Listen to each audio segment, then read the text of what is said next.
Welcome to The Explainer. Today, we're diving straight into something I find absolutely fascinating, the paradox of American debt. Now, if we really want to grasp the nuts and bolts of the modern US economy, we've got to toss out that old, boring definition of debt. You know, the one that says it's just a simple line item on a balance sheet. Because in reality, it's something way more profound and honestly, kind of dangerous if we don't understand how it actually works. Think about it this way. Debt isn't really just borrowed money. It's basically a psychological time machine. It literally pulls your future consumption right into the present. Instead of just a simple ledger showing who owes who, it acts as this incredibly powerful psychological technology. It tricks our brains into experiencing tomorrow's resources today. Seriously, think about that for a second. When you swipe a credit card or sign your name on a mortgage, you aren't just getting an item. You are actively reaching into the future, grabbing the wealth and the labor you haven't even generated yet, and yanking it right into the present moment. Your brain gets that sweet dopamine hit right now, totally disconnected from the actual hard work required to earn it. It is a brilliant and frankly wild manipulation of human psychology and time. And you know what's crazy? Your standard financial audit completely misses this huge systemic illusion we're all playing along with. On one hand, the traditional mathematical definition looks so safe, calculable, and perfectly contained, but the psychological reality? That's all about time travel and depleting our future resources. Traditional economics loves to assume that we're all perfectly rational actors, carefully weighing future costs against present benefits. But let's be real. When the human brain is handed instant gratification and the bill goes to some abstract future you, well, the future you almost always loses. That traditional ledger entirely ignores the cognitive blind spots that make borrowing so incredibly enticing and eventually so incredibly hard to escape. So to really understand why this matters on such a massive scale, we have to reframe how we look at it. We need to see debt as a totally neutral, systemic lever. Archimedes famously said, "Give me a lever long enough and a fulcrum on which to place it, and I shall move the world." Well, in the world of macroeconomics, debt is that exact lever. It's just a mechanical financial tool used to accelerate outcomes or compound value over time. That's it. It's completely neutral, it doesn't have a moral compass, it's simply an engine. And depending entirely on how hard that lever is pulled and what it's actually attached to, it has the raw power to either build flourishing nations or utterly crush individuals right beneath its weight. Now, let's look at what happens when this lever is pulled at a macro level to create immense societal value. This is what financial analysts love to call good debt. The true engine of America was fundamentally built on this very concept, using that lever to build tomorrow today. If debt is our time machine, then good debt is using that time machine to transport materials and capital into the present so we can construct a massive foundation that will pay for itself many times over down the road. It's all about pulling resources forward to fund assets that actually appreciate or generate massive productivity, rather than just blowing it on pure consumption. You can actually see exactly how this plays out historically. Those massive spikes in economic acceleration, they didn't just happen by magic. They directly correlated to deliberate, debt-funded national projects. Take the GI Bill, for example. We pulled future wealth forward to educate an entire generation, which ended up creating the most productive middle class in human history. Or look at the US interstate highway system.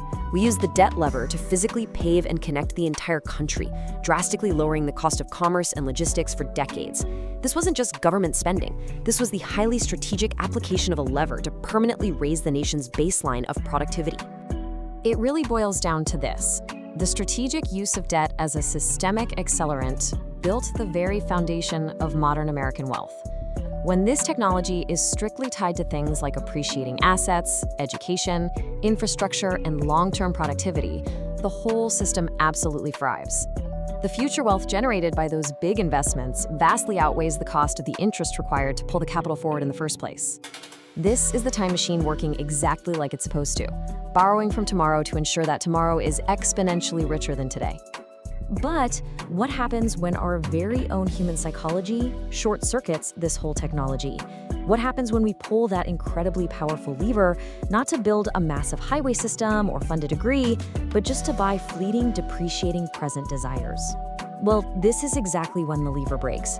This is where our time machine suddenly shifts from being a brilliant engine of wealth creation into a brutal psychological trap. Because the second you use debt to buy things that lose their value the moment you walk out the store, you're no longer investing in tomorrow. You're quite literally consuming tomorrow's security just to pay for today's luxury. And man, this trap springs fast. First, the allure of instant gratification kicks right in. Your brain screams, "I want the reward right now." Second, you hit the invisible friction of compounding credit card systems. the math starts working against you silently, 24 hours a day, stacking interest upon interest. And third, the absolute depletion of your future psychological and financial resources becomes a harsh reality. You wake up months later, the dopamine hit of the purchase is totally gone. The item itself has depreciated, but that debt, it's compounded. This kind of credit traps individuals in a permanent, exhausting state of trying to catch up to their own past. You're forced to use today's hard labor just to pay off yesterday's fleeting desires, leaving absolutely nothing in the tank for tomorrow. So what happens when millions of people fall into this exact psychological trap at the exact same time? Well, the 2008 subprime mortgage crisis shows us precisely how fast those levers can snap. Look at this. In 2004, lending standards dropped, meaning the lever just became way too easy to pull. By 2006, the housing market peaked, running purely on the psychological illusion that prices could only ever go up. But the underlying assets couldn't actually generate the productivity needed to pay back the time machine. So in 2007, defaults rose rapidly. And by 2008, a complete systemic collapse. The future finally arrived, and the resources were simply gone. When you place the incredible triumphs of the highway system right next to the disaster of 2008, you arrive at a deeply counterintuitive insight about how our nation operates. We are staring down the ultimate debt paradox, a structural vulnerability masquerading as a standard financial tool. We have basically built an entire societal infrastructure around a lever that is wildly predictably susceptible to human behavioral flaws. And yet, on the flip side, we rightfully celebrate this staggering engine of American economic output and innovation. We're talking trillions upon trillions of dollars in gross domestic product. It is a genuine economic marvel. It's an unprecedented level of wealth, cutting-edge technology, and quality of life generated year after year. By all accounts, it's the very definition of a thriving, dynamic system. But here is where the paradox gets incredibly stark. The modern U.S. economy structurally requires a massive, corresponding amount of debt just to keep the lights on and function. We literally cannot have that sky-high GDP number without this astronomical debt number right next to it.